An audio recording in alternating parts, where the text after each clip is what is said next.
In the ancient land of Judah, nestled among hills and valleys, lay the small town of Bethlehem. The fields, once abundant with barley and wheat, now lay barren.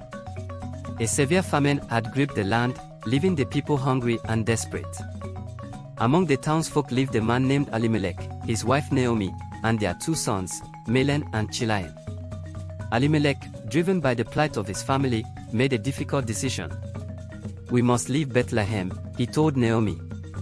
"We will go to the land of Moab, where we might find food and shelter."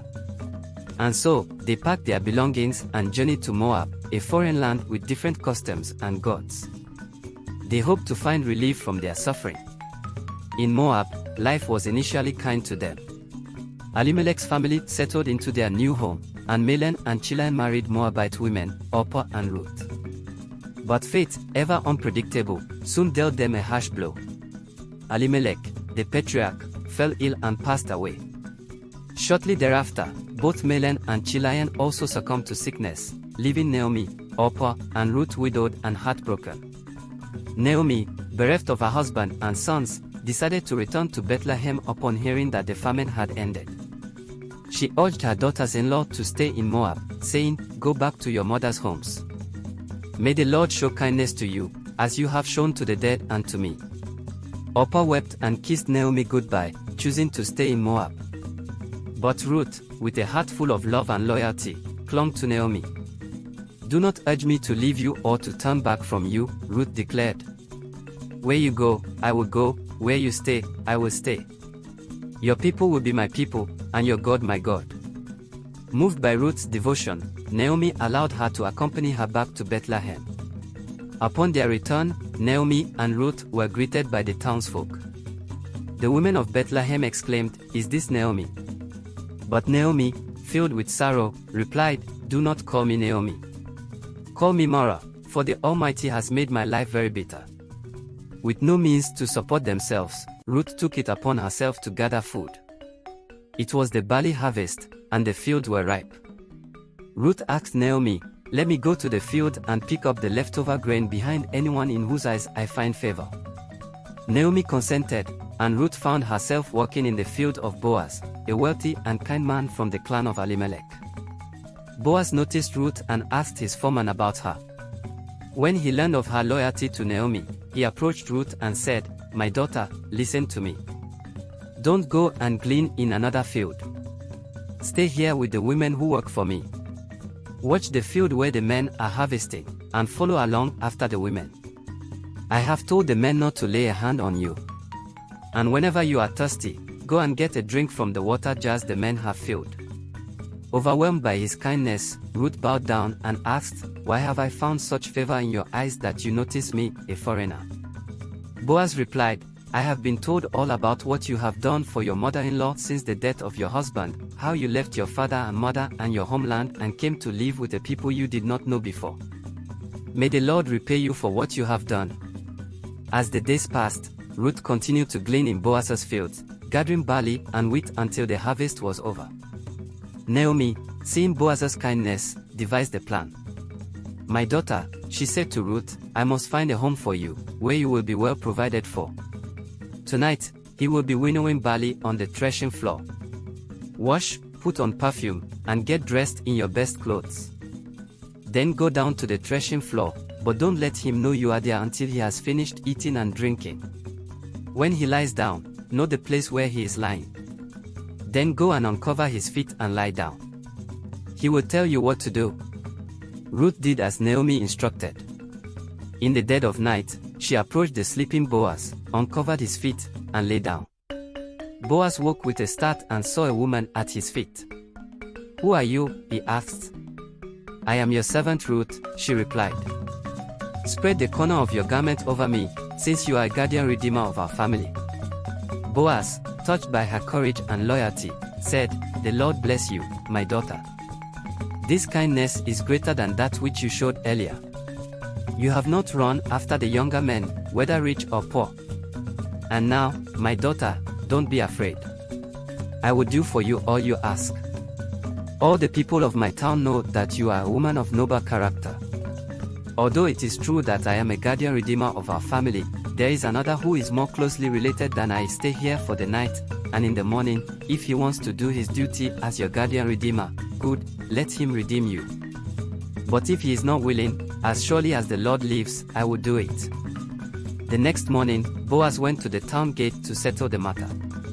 He gathered 10 of the town elders and called the closer relative. Boaz explained the situation and asked if he would redeem the land of Elimelech and marry Ruth to maintain the family line. The man declined, fearing it might endanger his own estate. Boaz, therefore, declared before the elders and all the people, "Today you are witnesses that I have bought from Naomi all the property of Elimelech, Chilion, and Mahlon. I have also acquired Ruth the Moabite, Mahlon's widow, as my wife, in order to maintain the name of the dead with his property, so that his name will not disappear from among his family or from his hometown. Today you are witnesses."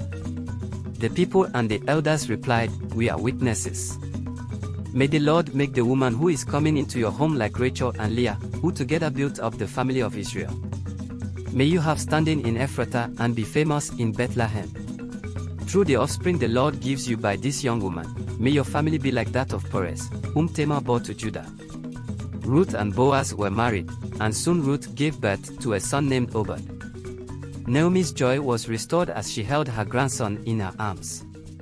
The women of the town said, "Praise be to the Lord, who this day has not left you without a guardian redeemer.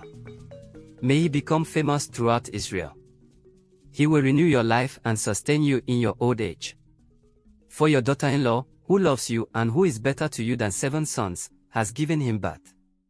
Obed grew up to be the father of Jesse, who became the father of David, the greatest king Israel would ever know. And thus, from the loyalty and love of Ruth, a Moabite woman who chose to follow her heart and her faith, came a lineage that would change the course of history forever. And so, the tale of Ruth is a testament to the power of loyalty, the providence of the divine, and the enduring strength of love. As Obed grew, his family flourished. He became a respected figure in Bethlehem, known for his integrity and kindness, traits passed down from his mother Ruth and father Boaz. The stories of Ruth's loyalty and Boaz's compassion were told around the hearts of Bethlehem, becoming legends that inspired generations. Obed's son Jesse inherited this legacy. A farmer of modest means, Jesse raised his children with the values of hard work, faith, and righteousness. Among his sons was the youngest, David, a shepherd boy who would rise from humble beginnings to become a king. David's journey to kingship began in the fields where he tended his father's sheep. He was known for his bravery, having defended his flock from lions and bears. But it was his encounter with the prophet Samuel that marked the beginning of his destiny. Samuel, guided by divine instruction, anointed David as the future king of Israel, a choice that bewildered many due to David's youth and lowly status. David's path to the throne was fraught with challenges. King Saul, the ruling monarch, grew increasingly unstable and threatened by David's growing popularity and God's favor upon him. David became a hero when he defeated the giant Goliath with a simple sling and a stone, an act of faith and courage that rallied the Israelites and demonstrated David's trust in the Lord. Despite Saul's attempts to kill him, David remained loyal to God and to Saul, refusing to harm the king even when given the opportunity. His years in hiding, fleeing from Saul, were marked by trials and tribulations that tested his faith and resilience. But through it all, David's character, molded by the lessons of his ancestors, shone brightly. After Saul's death, David was anointed king over Judah, and eventually, all of Israel. His reign brought unity and prosperity to the nation. He established Jerusalem as the political and spiritual center, bringing the Ark of the Covenant into the city amidst great celebration. David's reign was not without its flaws and failures. His sin with Bathsheba and the subsequent events brought personal and political turmoil.